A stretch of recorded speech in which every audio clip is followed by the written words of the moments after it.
What happens when you're a huge Star Wars fan and you loved The Mandalorian Season 1 and you can't wait for Season 2 to come out? No, seriously, like, you can't wait for Season 2 to come out. You really cannot wait. In today's trailer reaction video for Disney Gallery The Mandalorian, we'll find out in the behind the scenes look coming up.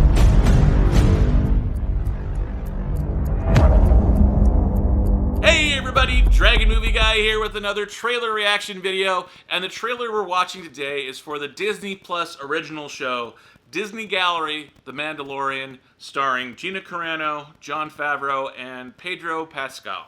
Before we get started, please be sure to like, subscribe, and share this video, and be sure to hit the notification button so you find out the very second I post any video to this channel. Also be sure to click right up here. That is the playlist for all of my Disney Plus trailer reaction reviews.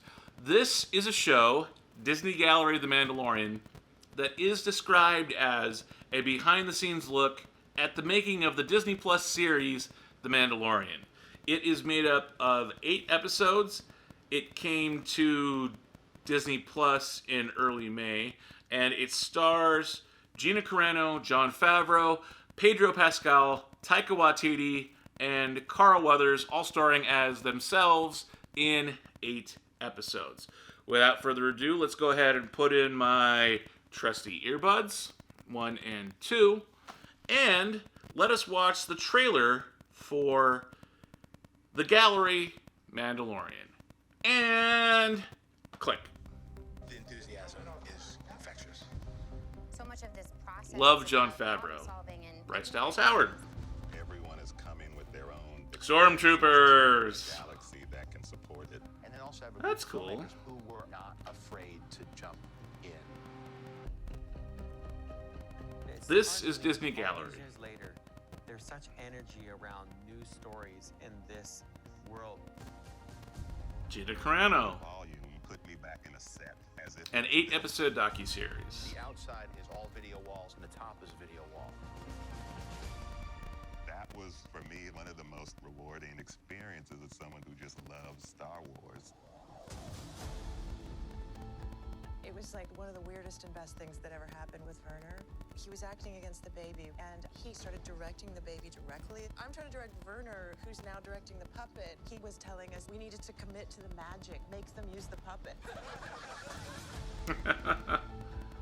The history. Was like IG-88. They built him out of parts of the old Cantina set from A New Hope. We, as children, like that's the coolest assassin robot. It was bolted to the floor. We're trying to draw from all over Star Wars. Action. Taika Waititi. Sometimes I think it's just like anything in any different scene. You just have energy, and you can see that in the physicality, you can see that in the acting. George reiterated, remember to make these stories hopeful, to give that to kids, because they really need it. It's important to the foundation of Star Wars, but we don't just want action, we want to feel uplifted. And Star Wars ultimately is about family. It is really saying there is a lot of hope out there.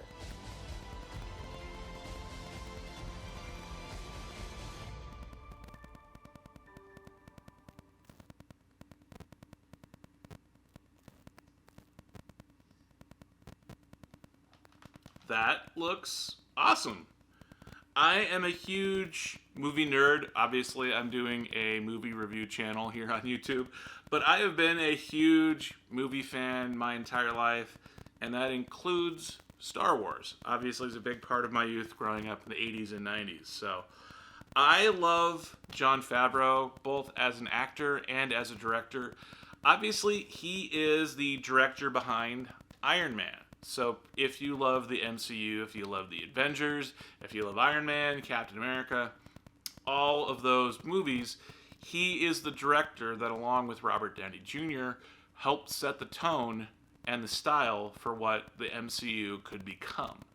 So the fact that he is doing a television show with a practical Yoda puppet, not a CGI puppet, but an actual Yoda puppet that looks better than a CGI puppet ever could, when you're talking about using the technology of those rear projection 360 type walls to sort of do what the Sandra Bullock movie in space did. It's really interesting to see all that cutting edge technology combined with a lot of the old craft of practical effects, actual, real, quantifiable, tangible, practical effects to tell a Star Wars story, but in episodic format and on a streaming service. Obviously, when you get Apollo Creed himself, when you get Carl Weathers, when you get Gina Carano, a WWE superstar, when you get the director of Thor Ragnarok, Taika Waititi, all involved in the same project, I think this looks really, really interesting. And getting a behind-the-scenes look at a show for 8 whole episodes, when there's only, I think, 10 episodes, 8 or 10 episodes of The Mandalorian itself, and yet they're doing 8 episodes of the behind-the-scenes, is really, really fascinating. And I think hearing what these really talented filmmakers and showmakers think about this show and about their Star Wars fandom and about all the secrets about how they made this show is really, really interesting sounding. What did you guys think of The Mandalorian? And are you guys fans enough of Star Wars and of The Mandalorian that you want to watch a behind-the-scenes 8-episode season just behind the scenes of The Mandalorian? Let me know in the comments section down below what you thought of the trailer for a behind-the-scenes look of a streaming Star Wars show directed by the guy who did Iron Man and Apollo Creed, who was one of the best guys from the 70s from the Rocky movies. I've been Dragon Movie Guy. Be sure to like, subscribe, and share this video. Hit the notification button, hit the playlist button, just hit all the buttons, and of course let me know in the comments section what you guys thought of the trailer for the behind the scenes of the making of The Mandalorian, or otherwise known as Disney Gallery The Mandalorian. I think they got to work on that name for season 2. I've been Dragon Movie Guy. I'll see you next time.